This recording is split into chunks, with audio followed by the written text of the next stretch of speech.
Apa kabar semua? Terima kasih karena menonton channel Nazilin Unity. Tajuk berita hari ini dipetik daripada negaramerdeka.com.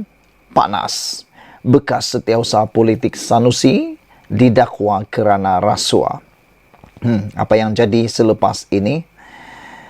Kita akan nantikan. Bekas setiausaha politik kepada Menteri Besar Kedah Datuk Seri Muhammad Sanusi Maknur didakwa di Mahkamah Session di sini hari ini atas dua tuduhan, iaitu meminta dan menerima rasuah berjumlah RM400,000 membabitkan unsur nadir bumi RII di negeri itu. Tertuduh Muhammad Hilmi Abdul Wahab, 50 tahun, mengaku tidak bersalah atas dua pertuduhan yang dikemukakan di hadapan Hakim Suzana Hussein. Saya faham mengaku tidak bersalah, katanya. Mengikut pertuduhan pertama, Muhammad Hilmi didakwa meminta suapan wang tunai berjumlah RM250,000 daripada pengarah syarikat Kumpulan Perlombongan RII Sdn Berhad, Liana Mamat alias Khalid, 40 tahun, melalui Syed Muhammad Syed Aluvi, 34 tahun. Ia sebagai dorongan bagi tertuduh sebagai setiausaha politik kepada Datuk Seri Muhammad Sanusi Maknur membantu syarikat itu untuk mendapat kelulusan permohonan lesen perlombongan dan lesen penjelajahan RII di sekitar Kedah. Kesalahan itu didakwa dilakukan di sebuah rumah di Sunway Kiara Hills, Taman Sri Hartamas di sini pada 4 Julai lalu. Dia turut didakwa menerima suapan wang tunai berjumlah RM150,000 daripada individu sama, iaitu Liana, bagi tujuan sama di sebuah restoran di Desa Sri Hartamas di sini pada 11 Julai lalu. Pertuduhan mengikut Seksyen 16 dalam kurungan E Akta Suruhanjaya Pencegahan Rasuah Malaysia 2009 yang boleh dihukum di bawah Seksyen 24 dalam kurungan 1 Akta sama, yang membawa hukuman penjara maksimum 20 tahun dan denda tidak kurang daripada 5 kali ganda jumlah atau nilai suapan yang menjadi hal perkara kesalahan itu, jika suapan itu dapat dinilai atau berbentuk wang atau RM10,000 mengikut mana-mana yang lebih tinggi jika sabit kesalahan. Saudara-saudara sekalian, sejak kemarin hingga pada waktu ini, isu ini menjalar di mana-mana. Ianya berkaitan dengan bekas setiausaha politik Sanusi yang telah didakwa kerana rasuah yang terkait dengan RII. Ada netizen bertanya, apa yang akan jadi selepas ini kepada Sanusi? Tidak tahu, kita pun tidak tahu. Apa pula pendapat anda semua? Adakah Sanusi juga akan didakwa? Kita pun tak tahu. Sekian dulu untuk kali ini. Jangan lupa tinggalkan komen anda, tekan butang subscribe. Kita jumpa lagi. Bye-bye. Selamat pagi, salam sejahtera. Terima kasih kerana bersama dengan saya di Nazilin Unity Channel. Tajuk ulasan pada kali ini berkaitan dengan ramalan nujum. Nujum apa?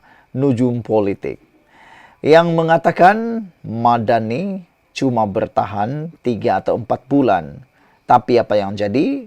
Tak menjadi ramalan itu. Jadi ada orang yang mula meroyan, ada orang yang mula rasa kepanasan, ada orang yang tak boleh duduk tenang, ada juga orang yang tak boleh tidur nyenyak. Manakan tidak, mereka dahulu sibuk meramalkan kononnya kerajaan perpaduan, kerajaan Madani akan hilang dalam masa 3-4 bulan sahaja. Tapi nampaknya sudah mencecah 1 tahun pada hari ini ataupun pada bulan November ini, dah mencapai umur setahun kerajaan perpaduan ini, bukannya menghilang, bukannya menjadi lemah, bahkan menjadi jadi kuat. Ditambah lagi pula dengan ada 4 sokongan baru di Parlimen untuk Anwar Ibrahim.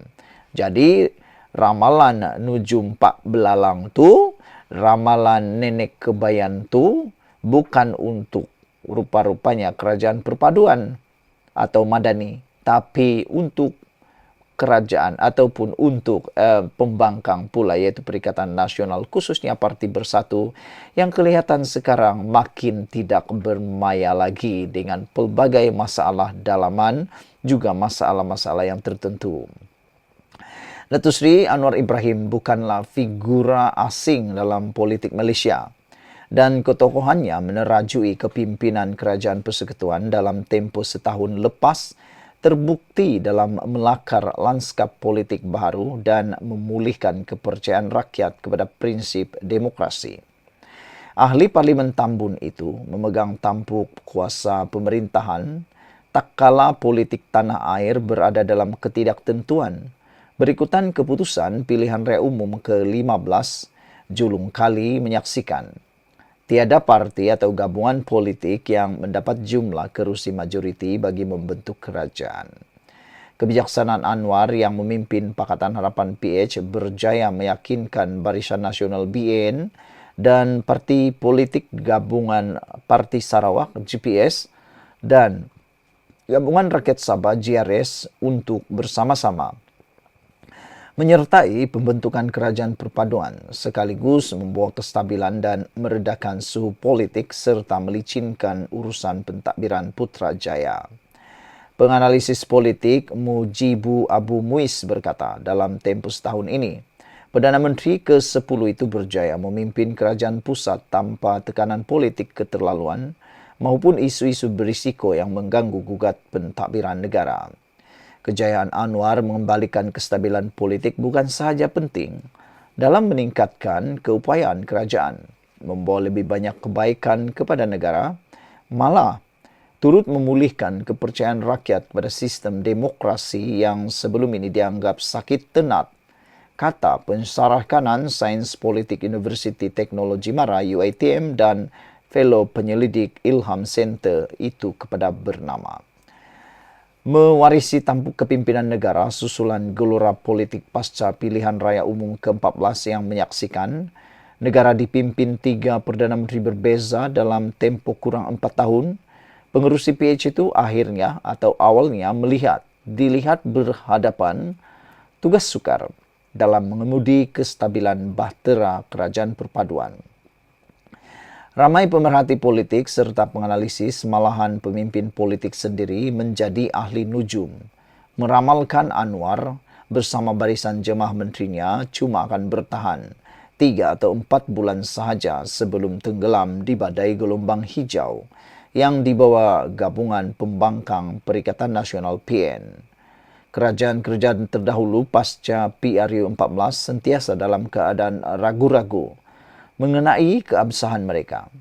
Kini, ragam politik tanpa henti itu tidak berlaku di bawah kerajaan pimpinan Datuk Seri Anwar Ibrahim yang ada sokongan kuat di Parlimen.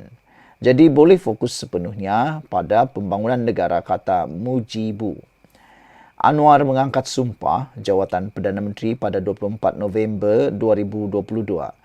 5 hari selepas PRU 15 sebelum mengumumkan pelantikan 2 timbalan Perdana Menteri serta 28 ahli jemaah menteri dalam kerajaan perpaduan pada 2 Disember.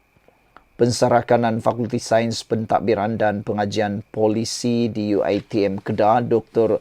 Jazimin Zakaria menyifatkan Anwar yang juga Menteri Kewangan berjaya membentuk barisan kabinet dengan pengalaman luas dalam aspek pentadbiran. Ramai menteri heavyweight dalam kerajaan perpaduan, ini satu bonus dan hasilnya pelbagai dasar baharu seperti ekonomi madani dan lain-lain yang menyentuh kepentingan serta kebajikan rakyat berjaya diperkenalkan dalam tempoh singkat 1 tahun ini, katanya. Jazimin pada masa sama menyifatkan pendekatan pentadbiran Anwar dengan menekankan prinsip tata kelola baik selain terbuka dalam menerima pandangan maupun kritikan, berjaya menambat hati rakyat yang kini menganggap suara mereka lebih didengari berbanding pentadbiran terdahulu.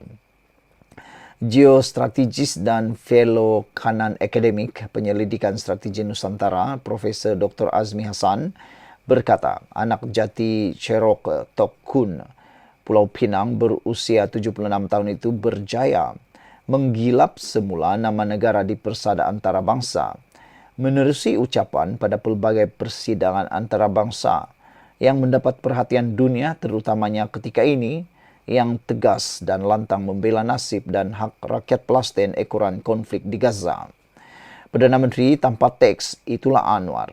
Katanya sambil menggambarkan setiap ucapan pemimpin nombor satu negara itu adalah lebih telus menzahirkan apa yang dirasakan daripada hatinya, sehingga acap kali mencuri tumpuan hadirin termasuk di arena global. Dengan optik segar, dinamik dan serba baharu yang dipamerkan Anwar, Azmi berkata tidak mustahil kerajaan perpaduan yang semakin matang dan kukuh ketika ini mendapat sokongan lebih ramai ahli parlimen pembangkang. Setakat ini, 4 ahli parlimen PN daripada Bersatu sudah menyatakan sokongan kepada pimpinan Anwar Ibrahim.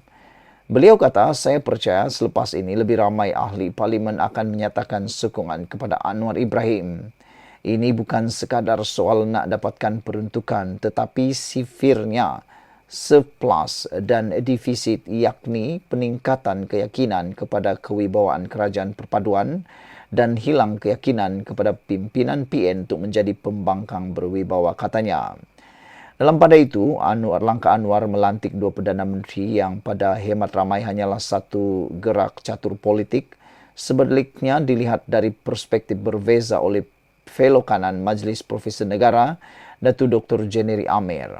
Jennery berpendapat, selain pengerusi BN Datuk Seri Ahmad Zaid Hamidi, pelantikan Ketua Whip GPS Datuk Seri Fadilah Yusof melakar sejarah tersendiri dalam mengukuhkan hubungan Sabah, Sarawak dan Semenanjung dalam pembentukan Malaysia. Anwar, katanya, dalam tempoh singkat berjaya membuat perkembangan baik dalam aspek melibatkan Perjanjian Melaya 1963, sesuatu yang gagal direalisasikan pemimpin terdahulu. Beliau tunjuk komitmen paling jelas dalam soal MA63 ini. Ada yang telah selesai, ada dalam perbincangan dan ini sangat bagus. Malah dalam belanjawan 2024, peruntukan besar bagi Sarawak dan Sabah selain peruntukan interim.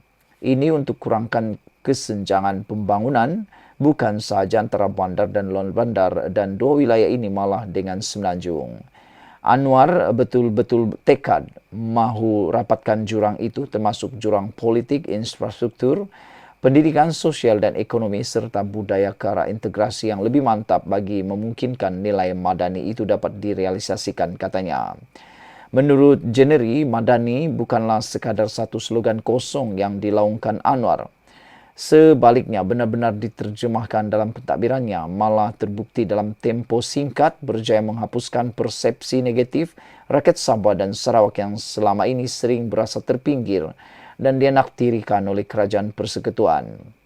Kata beliau, saya percaya Datuk Seri Fadilah Yusof dilantik juga untuk memberi penumpuan menjadi pemuda cara kepada penyelesaian hal-hal berkaitan Sabah, Sarawak kerana dalam dan dengan pengalaman berada dalam dan luar kerajaan, pasti Datuk Seri Anwar Ibrahim tahu perlunya ada orang tempatan menguruskannya, kata beliau.